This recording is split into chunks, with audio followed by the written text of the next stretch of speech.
Hai semuanya, aku mau cerita sedikit tentang kampus kebanggaan kita, Universitas Nahdlatul Ulama Sunan Giri, atau yang lebih dikenal dengan Unugiri Bojonegoro. Buat kamu yang belum tahu, Unugiri itu bukan cuma kampus biasa. Kampus ini terus berkembang jadi kampus teknologi yang inovatif. Tempatnya anak muda yang pengen maju dan siap bersaing di era digital. Di sini kita belajar tidak hanya diajari teori saja. Mahasiswa Unugiri diajak untuk berpikir kreatif, berinovasi dan menciptakan solusi berbasis teknologi. Mulai dari bikin aplikasi, proyek sistem informasi, sampai penelitian teknologi yang benar-benar bermanfaat buat masyarakat. Lewat Fakultas Sains dan Teknologi, Unugiri menyiapkan generasi yang bukan cuma paham teknologi, tapi juga punya etos kerja, semangat kolaborasi, dan jiwa sosial yang tinggi. Yang bikin beda, kampus ini tetap berpegang pada nilai religi, moral, dan keislaman. Karena di Unugiri, teknologi tidak pernah lepas dari nilai-nilai kemanusiaan. Kita diajari buat jadi orang yang bukan cuma cerdas, tapi juga berakhlak dan bermanfaat bagi sesama. Jadi, kalau kamu nyari kampus yang modern, inovatif, tapi tetap menjunjung nilai religius, jawabannya cuma satu, Unugiri Bojonegoro. Karena di sini kita bukan cuma belajar tentang masa depan, tapi kita menciptakan masa depan itu sendiri. Unugiri, kampus teknologi yang inovatif, religius, dan siap hadapi dunia modern.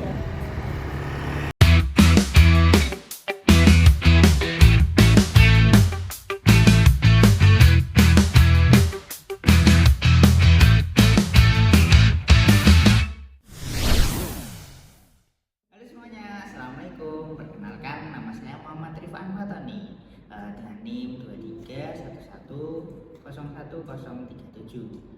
Saya dari Teknik Informatika. Nah, di sini kita semua akan menerangkan sedikit mengenai materi tentang teknologi terbarukan dan big data. Saya di sini tidak sendirian teman-teman. Jadi nanti ada rekan-rekan saya yang akan membantu menerangkan tentang materi tersebut. Jangan lupa simak sampai habis untuk mendapatkan ilmu-ilmu yang baru. Perkenalkan, nama saya Elsa Azia Ulhak dengan NIM 231101047, Program Studi Teknik Informatika. Halo, perkenalkan nama saya Niken Sukmawati dengan NIM 231101046, Program Studi Teknik Informatika. Oke, baik teman-teman, jadi materi-materi yang akan dijelaskan berikut poin-poinnya adalah ada 4 poin di sini. Ada pengantar, konsep big data, penerapan, dan juga analisisnya. Nah, pengantar ini sendiri nanti menjelaskan pengertian big data dan juga teknologi terbaru. Kemudian konsep big data ada 2, ciri utama dari big data itu sendiri dan juga tren teknologi utama di era digital. Kemudian penerapan ini nanti membahas tentang contoh-contoh penerapan teknologi terbaru dan juga big data. Kemudian yang terakhir nanti ada analisis. Analisis ini sendiri ada dampak teknologi terbaru dan juga big data. Terus simak materi-materi yang kami jelaskan ya teman-teman. Yang pertama di sini kita akan menjelaskan tentang bagaimana sih apa itu pengertian tentang teknologi terbarukan dan big data ya teman-teman. Ya, teknologi terbaru adalah perkembangan yang terjadi di dalam menawarkan inovasi dan solusi baru untuk permasalahan yang ada.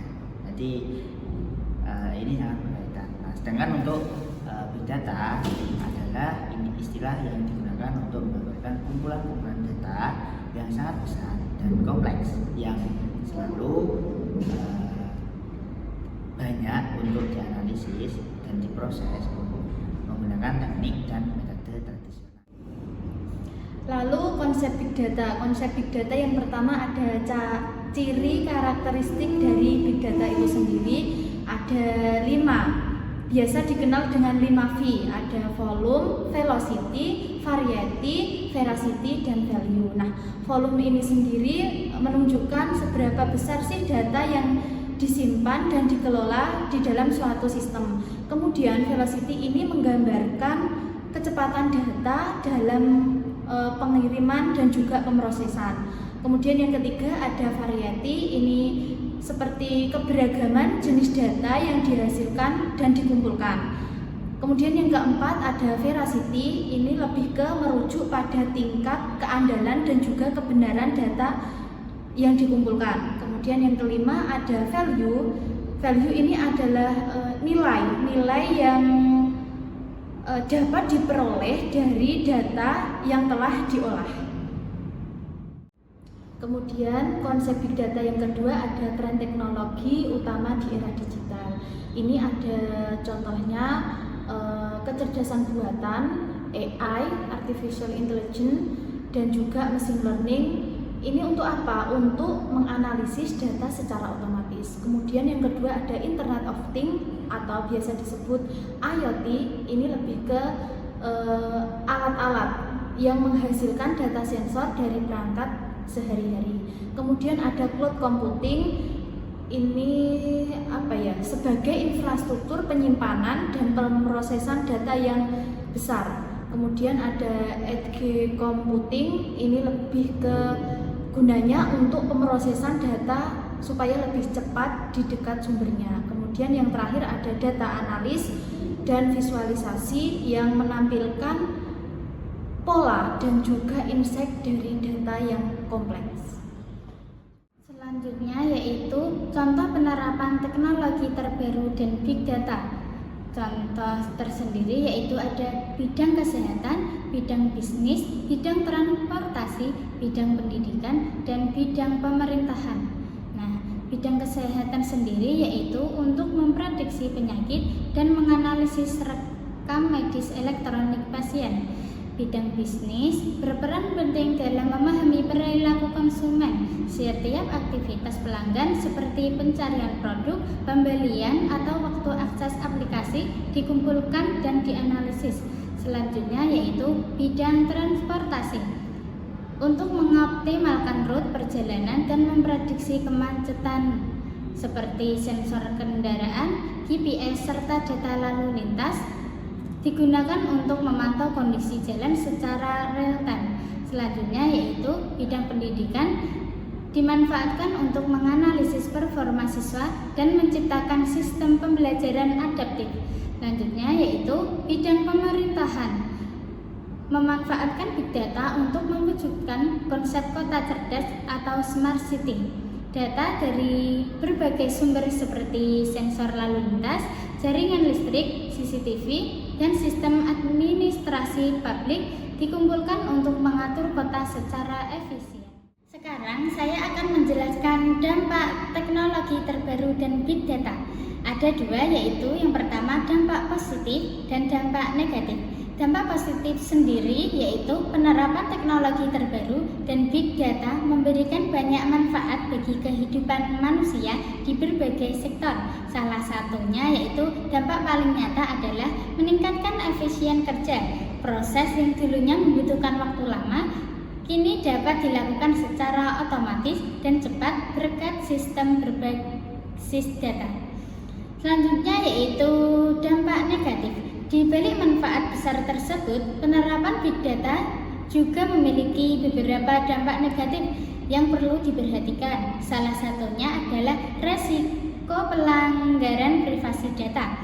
Banyaknya data pribadi yang dikumpulkan seperti lokasi, kebiasaan, atau riwayat pencarian berpotensi disalahgunakan jika tidak dilindungi dengan sistem keamanan yang kuat.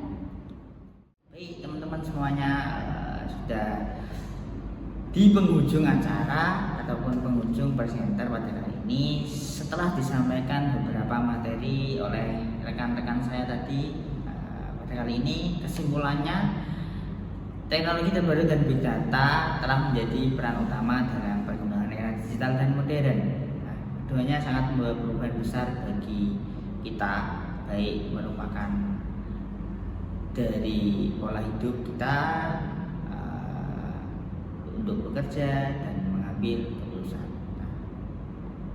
Semuanya itu akan menjadikan hal yang bisa kita ambil ke depannya, dan tentunya salah satu yang bisa kita jadikan yaitu kecerdasan AI, Internet of Things, dan cloud computing. Itu sangat berkaitan sekali dengan teknologi masa depan ya. Yang terpenting semuanya bisa meningkatkan atau mengambil manfaat itu sendiri dari penjelasan yang tadi kita terangkan mengenai big data dan sektor-sektor teknologi terbarukan.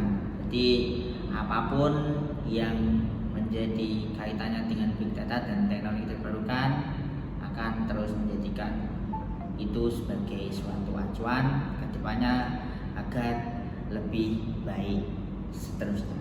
Terima kasih dari kami. Mohon maaf jika ada ataupun kata-kata yang kurang berkenan dari kita semua ya. Kita sebagai perwakilan presenter mengenai teknologi terbarukan dan big data, mohon maaf yang sebesar-besarnya.